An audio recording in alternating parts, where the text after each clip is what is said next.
Ang face-to-face harapan ay pambansang dulugan ng mga may alitan. Hangad namin na bigyang solusyon ang mga di pagkakaunawaan para sa mas mapayapang komunidad. Alam mo ba, hanggang naloloko ka sa sugal. At hindi mo ititigil yan hanggang pagtanda mo maloloko ka sa sugal. Masisira ang buhay mo, anak! Eh bakit ikaw? Ginagawa mo naman kung anong gusto mo. Paano naman kami? Wala akong ginagawang masama! Akala mo lang wala! Pero meron! Diyo ka! Sorry. May sugat pa ako sa tenga! Sorry. Ay, Ayun! Ganon talaga ka-intense ang mga eksenang tatak face-to-face. Rael Santiago po, bagong sampal lang po. Kasama ang laging intensity level 10 kung manggigil dito sa team Pula! Ayan, sorry na kasi. Ayan. Mga sagutang sumbata na signal number 4 ang galit. Tuesday Vargas po ang inyong bisitang chismosa, ang team leader na laging nasa tama, ang Team Puti. Puti. Kaya oras na para tumutok sa Face-to-face harapan! Sila naman ang taga-tuwid kapag naliligaw na sa tamang landas. Please welcome ang ating harapang tagapayo. Siya ang may pangil pagdating sa batas. Let's welcome our guest tagapayo, Attorney Sam Ferrer. Payo niya sa atin makinig sa batas ng Diyos, our spiritual advisor, Dr. Love Brother June Banal. Kabilin-bilinan niya sa atin alagaan ang ating pangkaisipan. Our resident psychologist, Dr. Camille Garcia.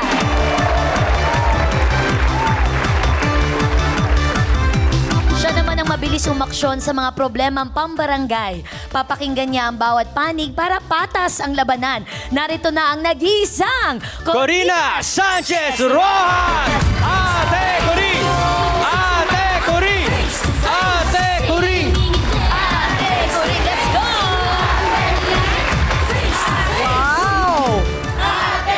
Okay! Ayan. Ito ngayon ang issue natin ngayong araw. Isa kang pabayang nanay. Nako. Yan ang paratang niya dahil sa madalas daw na napapabayaan ng kanyang kapitbahay ang anak niyang menor de edad. So kumbaga, eto ngayon ang problema, parang nakikialam siya, di ba? Parang hindi niya kaano-ano pero nagmamalasakit daw. Bukod sa kapos sa disiplina, kung saan-saan na lang daw tumutuloy ang bata. Pero sagot ng ina ng bata, huwag kang pakialamera. Ayan, mamaya aalamin natin, bata, paano ka napariwara?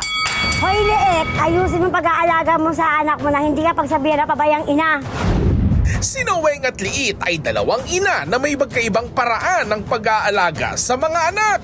Sino kaya ang mapagmalasakit at sino naman ang irresponsable? Nanay ko na nga nag-alaga sa anak mo at kumupkop. Ikaw pa may ganang magalit. Ang lakas naman ng loob mo, ang kapal ng mukha mo, hindi ka na nahiya. Dito na nga nakikituloy yung anak mo para makapag-aral, tas ganun pagagawin mo, aawayin mo pa nanay ko. Eto na siya ang nagmalasakit na kupkupin noon ang anak ng kanyang kapitbahay. Ang nagrereklamo, Weng, humarap ka na!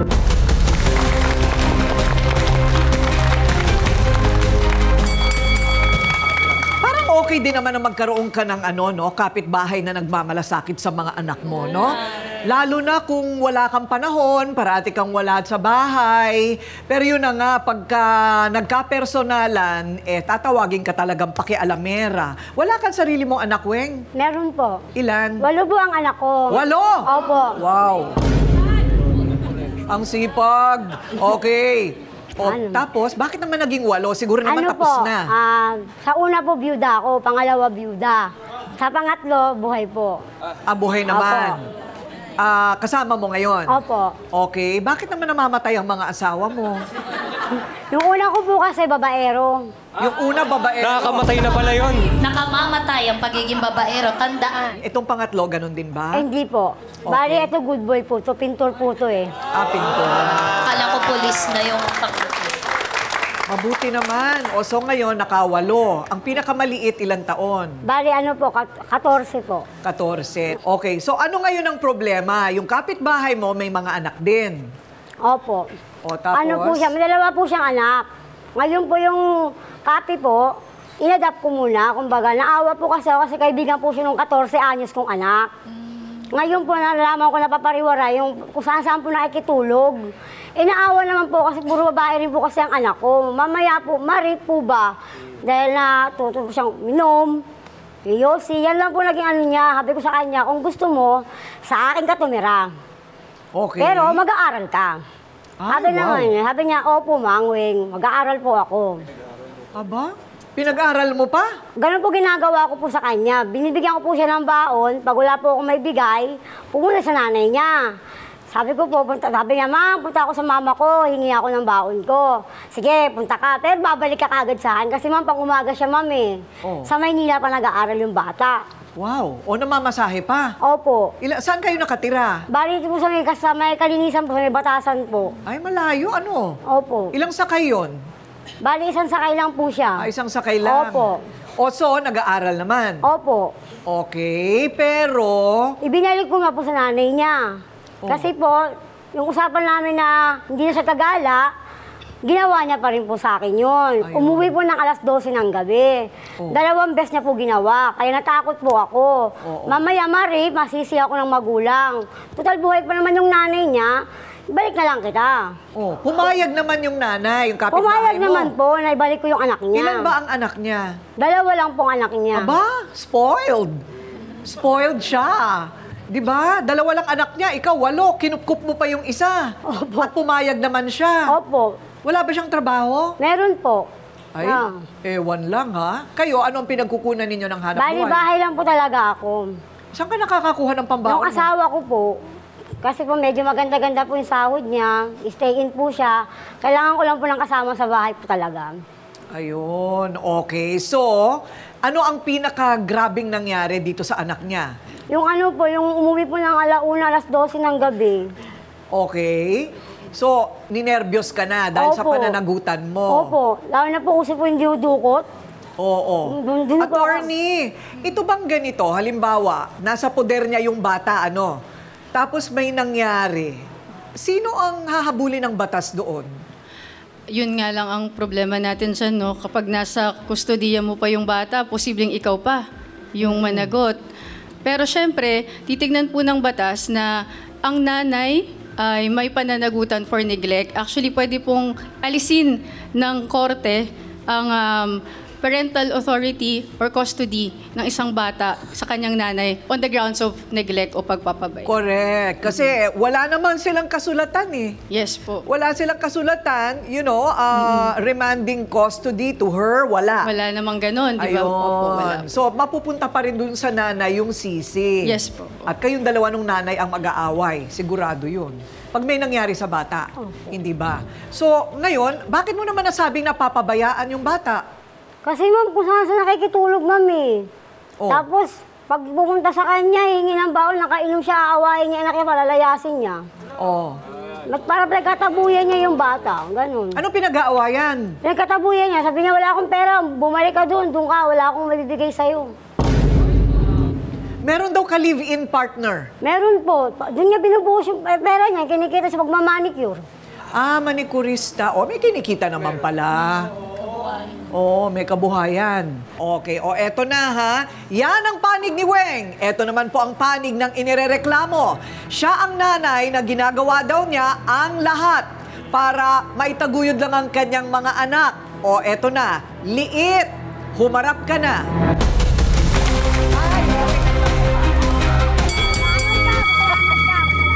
Bakit ka galit sa kanya? Pagiging babayaan niya. Hindi ko, kahit kailan, hindi ko pa binapabayaan yung anak ko. Magkakaganda Yan ang sinasabi ko sa'yo. Hindi mo alam lahat, di ba? Bakit? Alam mo ba na anak ko, na pabarangay, nung nasa yan? Na siya, nabagansya siya. Alam mo, sinong humarap? Ako, di ba? Tapos sasabihin mo, hindi mo inaani anak ko? Matuwa sa'yo, ikaw mag-ano sa barangay. Wala pa sabi mo na sa'yo anak ko, di ba? O dapat sagutin mo yun. So, ako ang pinatawag. Dahil nasa akin daw Yung mga time na yun, wala na sa akin nun. Ang sabi niya, uuwi sa'yo, kaya nagtiwala ako. Umuwi nga ba? Wala, di ba? Bakit naman nabagan siya? Kasi po daw, ano oras na umuwi? Alas 12. Hindi ko naman po alam na sa kanya umuwi yung anak ko. Dahil hindi na, nagpapaalam lang sa akin yung anak ko sa akin, pupunta lang doon sa kaibigan. Tapos po, hindi ko po alam na doon na pala sa kanila matutulog yung anak ko. Nag-aantay din po ako. Ayun. So, ang tanong din dito, bakit hindi niya alam kung saan natutulog yung anak niya? Tsaka chinachat ko po yung anak ko. Sabi ko sa chat sa anak ko, nasa ka na ba? Anong oras na? Umuwi ka na. Hindi po siya nagre-reply. Walang reply kahit na naka-online siya. Ayun. Ang tanong, Liit, ano talaga ang depensa mo na ikaw ay hindi isang pabayang ina? Sasagutin yan ni Liit sa pagbabalik ng Face to Face Harapan! Pula! Face to face.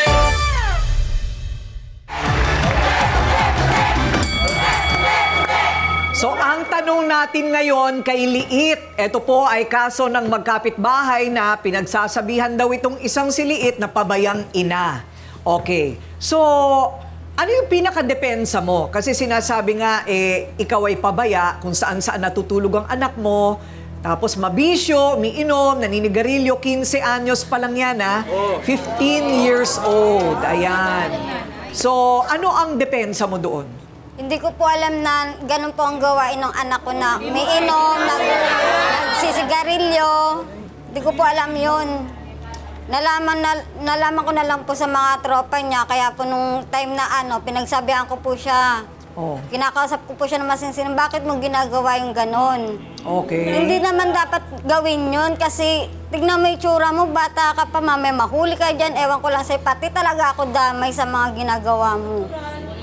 Okay, pero kinupkup muna siya ni Weng sa loob ng gaano katagal? 4 na buwan po. 4 na buwan?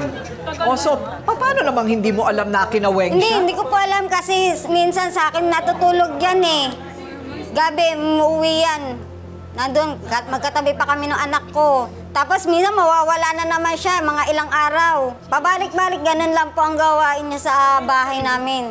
Ako yata, nagpapulis na ako nun. Pinahanap ko na yung anak ko kung nawawala ng 4 na buwan. Naghahanap po ako nun, ma'am. Naghahanap po ako nun, gabi na.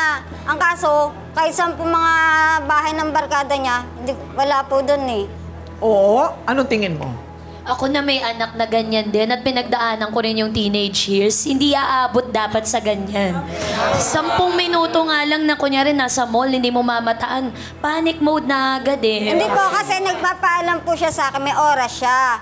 Kaso yung oras na yun, hindi niya tinutupad. Yun na nga, may record na siya na hindi siya palasunod. Wag mo nang payagan mo nang lumabas. Kahit hindi ko po ma'am siya payagan, wala rin siya sa bahay. Wala ka rin sa bahay? Nandun po ako, tumatakas din po siya. Tumatakas? Tumakas ka rin. Hindi po. Mga turo naman ito ni Ralyn. Hindi kasi syempre kailangan maghanap buhay. Oo nga. Hindi po ma'am, nag-ano po ako noon, nagluluto po ako. Noong nagpaalam siya. Akala mo pumapasok? Opo. Teka muna, 4 na buwan? Talaga ba? 4 na buwan na sa inyo? Opo. Bakit hindi daw niya alam? Alam niya po yun. Alam? Alam niya. Oo. Kumbaga talagang, alam niya kasi hindi mo siya mag-aano na babaliwalain yung anak niya kung hindi niya alam na sa maayos yung anak niya. So sa loob ng 4 na buwan, okay naman. Okay sumusunod naman po, hanggang opo. sa hindi na sumusunod. Opo. Ayun. Nako, talaga nga naman. Dapat pala patungan mo ng corona ito. Hindi ba? Nagbibigay pa ng pambaon. Yan ba ay nasa bata o nasa nakatatanda? Nasa nakatatanda. Yung patakaran sa bahay. Kasi yung bata, lalo 15 anyos, wala. Talagang maligalig ang mga 15 anyos, di ba? maraming tukso, maraming gustong subukan, puntahan, matigas ang ulo. Madali pang sumunod sa kaibigan. Oo naman, syempre. Lagi sinasabi ng mama ko, sino ba ang magulang dito? Oo. Kunyari, mangangatwiran ka. Nitignan nga ng hindi tama ang nanay at tatay noon. Oo. Mapapagalitan kayo, sumagot-sagot pa kaya. Kaya yuko ka at sumunod na lang. Kung tatalon ba mga kaibigan mo, susunod ka. Yun eh. Yang... Correct. So, nasa sa iyo yan, liit, di ba? Opo, ma'am. Oo. So, ikaw daw ay may ka-live-in. Okay, yes. May ka-live-in siya. Bagong relasyon? Tagal na po. Gaano katagal? Magto 12 years na po. 12 years. Kinalakihan na. Ayun na po yung kinagis na niyang tatay, yung stepfather niya. Eh, wala ring silbi. Hindi po lagi po siyang pinapagalitan, lagi rin siya pinapangaralan na huwag umalis ng bahay, anong oras na. Nung ano daw po, pag sabi niya, tuwing darating siya ng bahay, kailangan nandun na silang dalawang magkapatid. Ang kaso, Okay. hindi niya nadadatnan. Okay, child psychologist, please. Doc Camille, pwede bang posasan ang mga teenager na ayaw sumunod sa'yo? Hindi naman pwedeng ganon, di ba? Actually, it's a mental disorder, yung tinatawag nating conduct disorder. Ang nakakalungkot dito, Ate Corinne, kasi pag ito pinabayaan mo at pinalala, ito yung tinatawag nating pwede magkaroon ng antisocial personality disorder, which is mas malaking problema dahil kasi pwedeng may criminal minds, umabot sa ganon. Kaya lang, tatandaan nyo, hindi ito alam ng bata. Hindi ito alam Hindi niya namamalayan. Hindi niya namamalayan. So, ang mangyayari talaga, ito sobrang guidance talaga ng magulang ito eh. Dahil kasi hindi pwede sabihin nyo na kakayanin ng bata na yung yung kaya niya na magbago kaagad. Hindi. Malaking bahagi po dito ang tinatawag natin kung sakasakali magpa-family therapy, lahat kasama. Hindi pwedeng yung bata lang ang involved dito. Kung talagang hindi nyo nakaya, kasi meron talaga tayong sa gobyerno natin po, yung mga different LGUs natin, meron yung mga nayon ng kabataan wherein nagpupunta sila kahit daycare program para may rehabilitate yung mga behavioral problems po. Ayun, naku, kailangan na ng intervention. Yes. Kumbaga, kung talagang maano, kasi nakikita niya, effect din sa mga magulang niya eh. Na kahit napagsabihan niyo siya, pwede pa rin siya makalabas, ganun. Kaya paulit-ulit, effect na, kumbaga, kung ano man ang mga pangaral ninyo sa anak ninyo. Ano ang nararamdaman mo? Bakit ka naiiyak? Hindi masyado kasing nag-ano sa akin yung anak ko eh. Hindi siya masyadong nakikinig sa akin, lahat. Inaano niya lahat yung ano niya, gusto niya sa sarili niya. Ayaw niya sumunod. Yun, lahat. Anong gusto niya? Gusto niya sundin lahat yung gusto niya. Ayaw niya makinig sa akin kahit anong sabihin ko. Gusto na ng anak mo, ipaglaban mo siya. Ginagawa ko yun, Teko. Alam mo lang.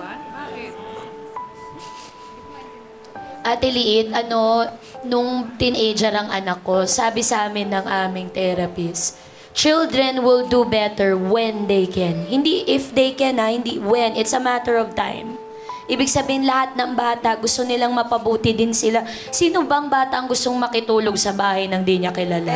Ang magpaibot-libot ng 10 oras ng gabi ng walang seguridad, walang masasabihan ng problema, walang bata yatang may gusto na rin niyang mapabuti. Hindi lang niya siguro magawa sa ngayon kasi kailangan ka niya. Kailangan ng suporta ng nanay niya. So, imbis siguro na pagalitan, manong tanungin mo bakit siya ganon at pakinggan mo lang, wag mong pagalitan. Simula tayo doon, Ate Liit. Baka doon po.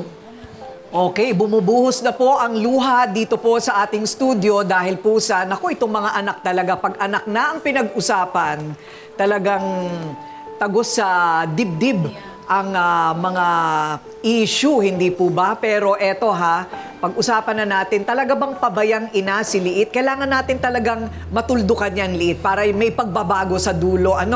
Para pag-alis natin dito sabay-sabay, maayos na ang sitwasyon. Kaya, kuha tayo ng mga testigo, mga ebidensya, kaya kampihan na, mahanap kaya ng mga kakampi nila kung sino talaga ang wanted, perfect nanay. Ayan, dedepensa naman sa bawat kupunan ang kanilang mga kasangga. Ituloy natin ang harapan sa pagbabalik ng Face to Face Harapan! Pula, pula, pula!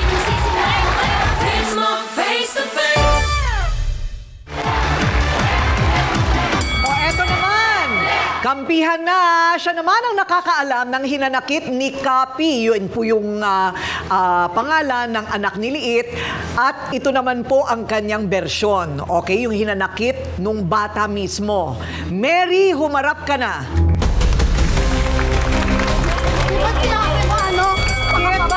Nanay, wala kang kwentang nanay! Bakit, Mary?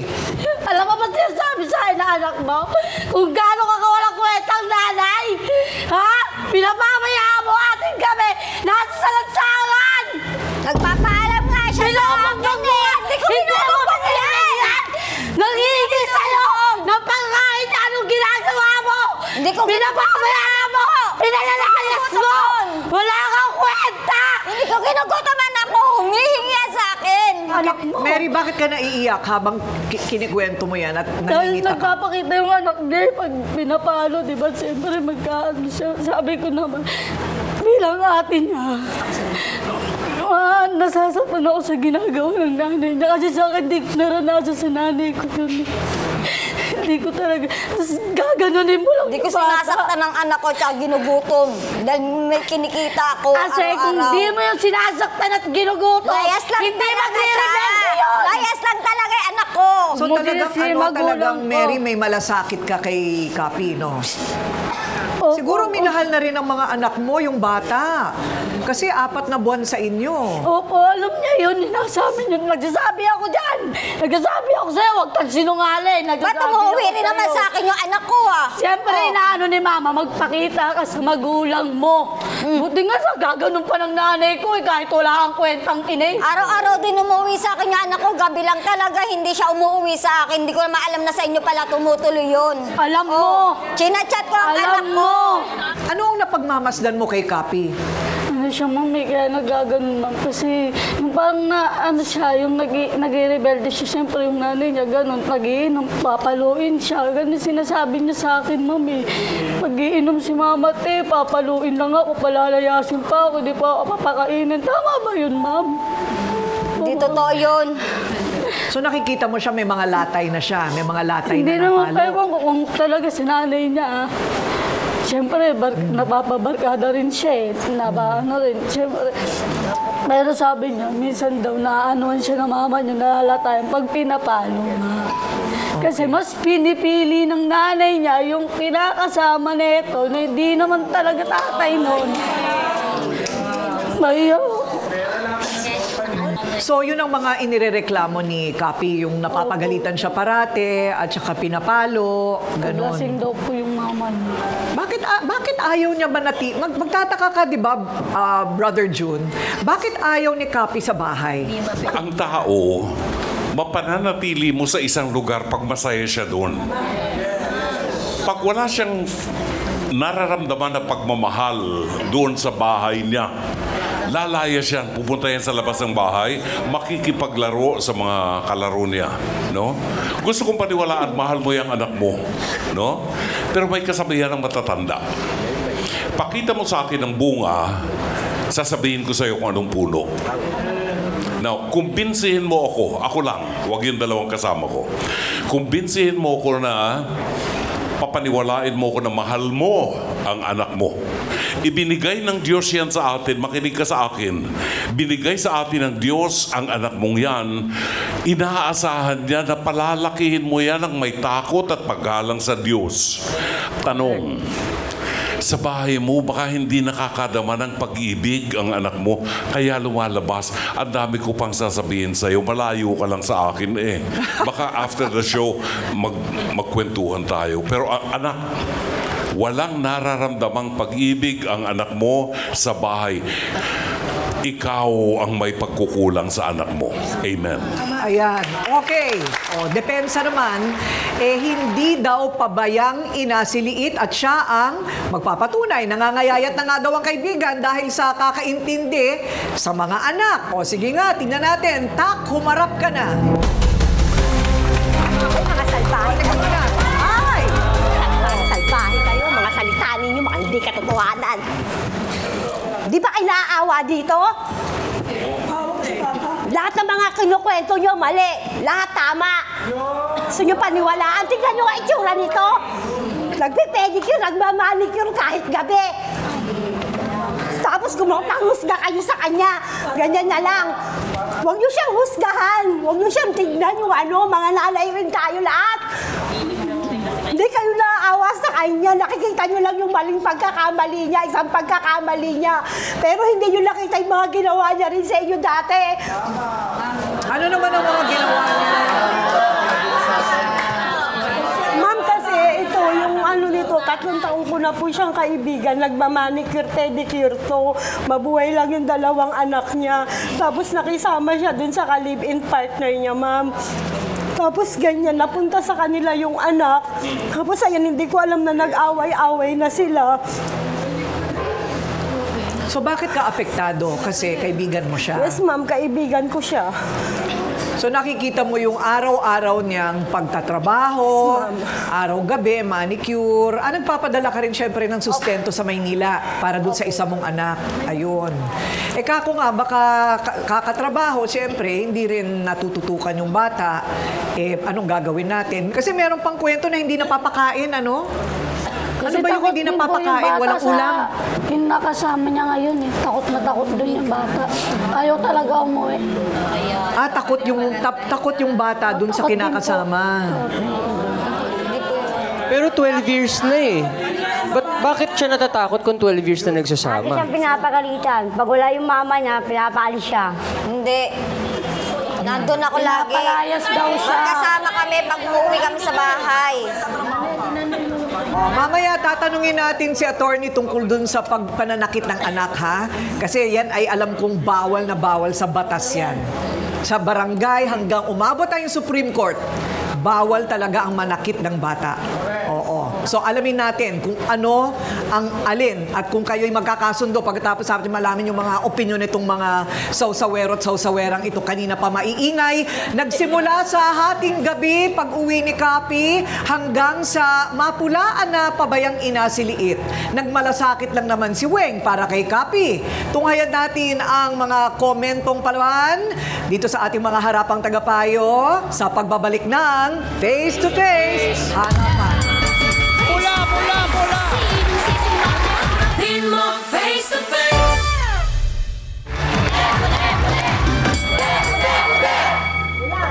Meron bang perfect nanay? Tingin mo? Wala. Ikaw lang ata, ate ko rin. Naku, hindi. Pero may mga basic talaga na dapat panindigan mo, di ba? Yes, ginawa ka ngang nanay, sabi nga ni Brother Jun, kasi may dahilan. Ipinagkatiwala ang kaluluwang ito para linangin mo at alagaan. Siguro si Kapi nag-a-act out kasi other parts ng buhay niya walang stability eh. Ang pagre-rebelde lang ang pag-assert niya ng power, kumbaga over you, na pag hindi ka niya sinunod, panalo siya.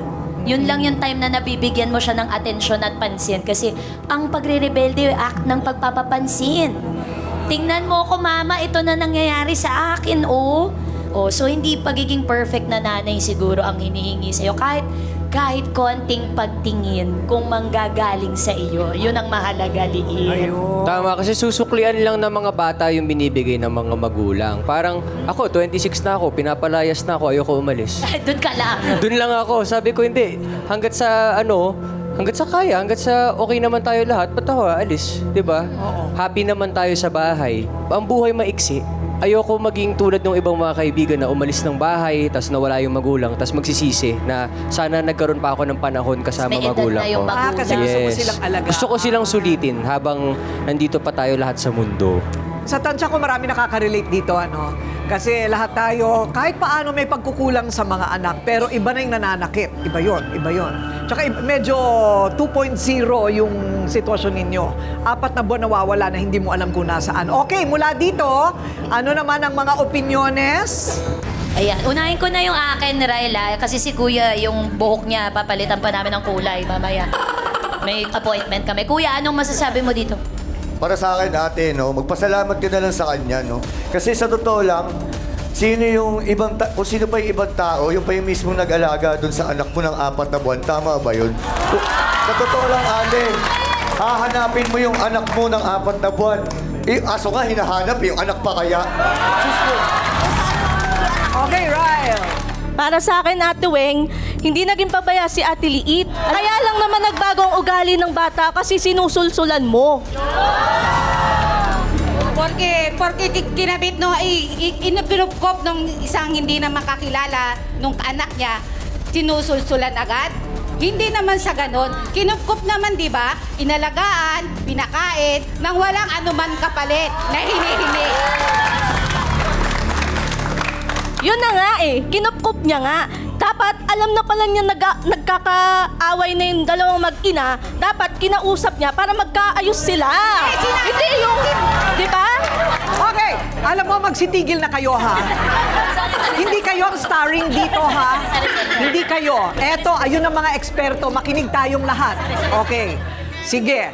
Dr. Love, paano ba dapat i-handle ng isang nanay o isang magulang ang isang anak na napakatigas ang ulo? Nasa komunikasyon yan. Walang bata na talagang ipinanganak na matigas ang ulo. Ang bata parang ano yan, parang kang bumili ng computer, desktop or laptop. Garbage in, garbage out. Kung anong pinakita mo, yun ang isa sa buhay ng bata. So, kasi naputol ang komunikasyon sa inyo, Liit. Naputol ang komunikasyon. Huwag mong sabihin hindi naputol ang komunikasyon. Ang bata nagko-communicate sa ibang paraan na.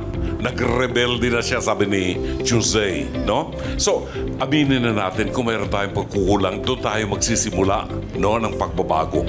Iiwanan ko lang sa'yo. Ang pag-ibig ng Diyos sa tao ay ganun na lang. At yun din ang ina-expect niya sa atin, sa ating mga anak. No? Inaasahan ng Diyos sa iyo na ipoforma mo ang mabuting pananampalataya ng iyong anak, pagkilala sa Diyos at pagsasabuhay ng salita ng Diyos. Ang tanong ko, maituturo mo ba sa anak mo ang pagsasabuhay mo sa salita ng Diyos? Pero may pagkakataon ay binibigay ng Diyos through face-to-face para itama ang isang napakalaking pagkakamali na magsisimulang mabago pag inamin natin ang kahinaan natin. Maraming salamat, Ate Corinne. Maraming salamat, Dr. Love. Okay, Attorney Ferrer, ito naman. Ano ang maaaring maging depensa ng isang tao na inaakusahan, para maiba naman? Ano ang depensa ni Liit sa akusasyon na siya ay isang pabayang ina? Ang magiging depensa lamang ni Ma'am Liit, no? Siyempre, ebidensya. Action will speak louder than words. Kasi puro bangayan kanina, di ba? So, ma'am, yung mga action, meaning ano yung mga ginagawa mo talaga para mapatunayan na number one, pinoprovide mo yung basic needs ng bata. Kasi child abuse is a serious crime. Pwede kang makulong at yung kinakasama mo pwede rin. Kailangan makita talaga ng lahat dito para hindi na rin kayo pinag-uusapan. Kasi kung nakikita naman nila na okay yung bata, hindi ba? Wala sana tayo dito. Tama? Ayun. Okay, so kailangan lahat ng karapatan ng bata ay masunod. Yes po. Oo, yun lang ang depensa mo. Kasi pagka nagbagyan na ng ebidensyang nananakit ka, di hindi ka lang, hindi lang negligence, kundi abuse. Abuso na sa bata at pwede kang mahabla. Thank you, Attorney Ferrer. Maraming salamat, Doc Camille. Pagdating naman sa kalusugang pangkaisipan o mental health ni Liit, paano ba ang dapat niyang gawin para ayusin ang relasyon niya sa kanyang anak? Okay, unang-una dito siguro, Liit, dapat mong intindihin kung paano nagkaganito yung anak mo.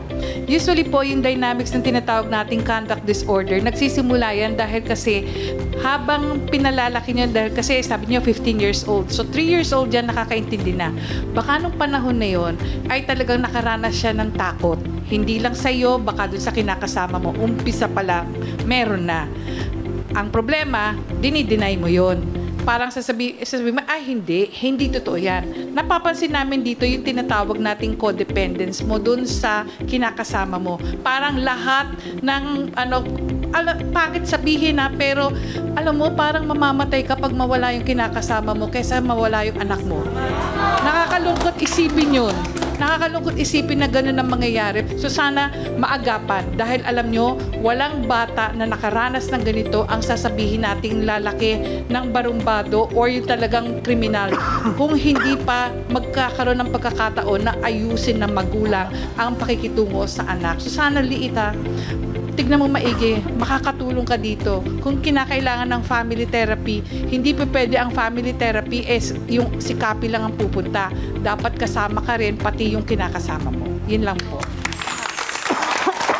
Importante yun. O so, hindi na namin kayo kailangan ilapit sa barangay. Yung barangay na ang lumapit dito sa atin. Okay? So, si Marichu Gonzales ay Barangay Council for the Protection of Children sa Batasan, Quezon City. Nandito siya ngayon. Tayo ka naman, Miss Marichu. Ayan. Ni-refer po namin yan sila sa SSTD for counseling. Oh. Silang mag-ina. Tapos? Tapos, binigyan namin ng referral. Tapos, inano namin sila na mag-intervention ng 45 days yung kanyang anak. Kaso, hindi natuloy yung 45 days. Kasi nga po, si nanay, araw-araw wala sa bahay. Kaya yung anak ay nasa labas. Paulit-ulit na lang po. Bakit hindi pumapasok sa eskwelahan? Yun. Hindi naman po maabot ng 2 hours. 1.5 to 2 hours lang. 1.5 to 2 hours lang yun, liit. Pwede ka pa rin mag-manicure, pedicure. Humanap ka talaga ng oras na pwede kayong mag-ina. Yes, ma'am. Siguro pagkatapos ng school. Opo, ma'am. Sa kanila pong oras, binibigay po namin ng oras nila kung anong gusto nilang oras na pumunta sila sa barangay. Kasi kailangan pumasok yung bata, ikaw naman magtatrabaho. So ano yung magandang oras? Isa't kalahating oras.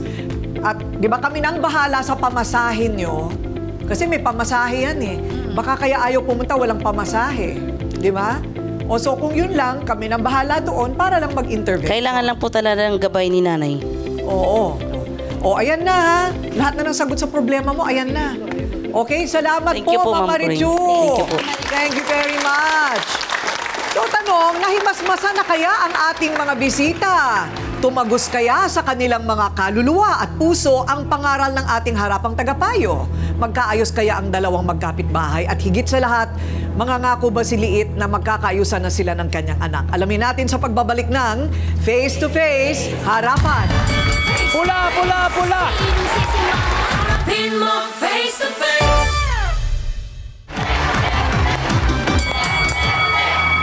So kayo na ang tatanungin ko ha. Ayoko nang mamilit magpabati dito eh. Ayoko nang mamilit.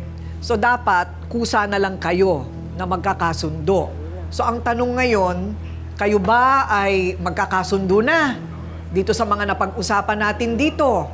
Kasi syempre, Liit, kailangan meron din tayong aaminin na pagkukulang. Hindi po pwedeng kasalanan paniwing lahat yan. Alam mo, nakita mo naman lahat kami, di ba? Kasi, syempre, nag-anak ka, biglang naroon sa kanya. Paano naman nangyari yun? Pero mahal na mahal pa siya ni Mary. Na nag-iiyak pa itong si Mary para doon sa anak mo. Napakaswerte mo pa nga. Kung tutuusin, na meron kang kapitbahay na nagmamalasakit sa anak mo. Kahit 8 na sila doon sa bahay. Biro mo yun. So, kayo nang magsabi, kayo ba'y magkakasundo na? Para magtulungan. Kasi sino pa ba ang magtutulungan kung hindi yung magkakapit-bahay? Parang antanda ko na, kung mangaral ako. Sa bagay, feeling 100 years old na ako eh. Pero 25 lang Pero talaga. mukha akong 25. Yes, that's it. Pinapangiti ko lang kayo. O ano na, magbabati kayo? Opo, ma'am. O magtitinginan lang ba kayo? Gusto parehong maliit. Pati ikaw, Wing, maliit ka din. Mary, ikaw din. Ikaw din, dahil ikaw yung galit na galit. Susugod ka na. Hindi siya nanunugod. Mary, huwag ka nang magalit. Hindi ka kasali. Huwag ka kumano dyan. Sorry. Mabuti ito. Walang plastikan yan, ha? Walang plastikan yan. Alam po ninyo, may mga nagtanong sa akin, Corina, lahat ba talaga ng pagbabati nyo? Sabi ko, totoo ha, darating talaga sila dito, gusto mag-upakan, pero uuwi sila, sabay-sabay na silang umuwi at talaga nagkakabati. Wala pong plastikan dito. Eto na po ngayon. Napakalaking himala na tayo po ay mabiyayaan ng isang anak. Biruhin ninyo, panibagong buhay ang iniluwal sa mundo. Panibagong pagkakataon na makabuo ng isang makabuluhang buhay. Isang bagong sundalo ng kabutihan. Panibagong pag-asa para sa ikaaangat ng ating buhay. At malay nyo, ay makaambag pa sa kanyang komunidad at sa kanyang bansa. Kaya't nasa mga magulang na po ito kung paano natin sila palalakihin. Diba? Marami sa atin nakakaligtaan ang kaseryosohan ng ating pananagutan at responsibilidad bilang magulang. Wala pong perpekto, pero dapat gawin ang lahat sa makakaya para hindi sa huli, ang magulang pa rin ang masisisi. Okay? Malinaw? Ako po ang inyong Ate Coring, nagsasabing may cake ang harapin ang mga issue dahil walang hindi nadadaan sa pag-uusap. Basta dapat may mukha kang ihaharap dito sa Face to Face Harapan! Face to Face! Face to Face! Face to Face! Face to Face! Face to face, harapan tayo. Face to face, problema'y solusyonan. Tayo na ating pag-usapan. Face to face, tama ng okrayan. Sama sa puti, tama o mali. Galit, bati. Bawat panig ating. Mabawi pa kaya niyang minamahal kong may mang-aahas na wagas. Ay, diretso siya. Oh, teka muna, sexy, huwag kang magulo. Ikaw na nangagaw. Ikaw pa matapang? Kaya ako ang nangagaw sa asawa mo. Asawa mo ang nangakit sa akin. Diretso talaga kung diretso mag-usap ang dalawang ito. Galing ka.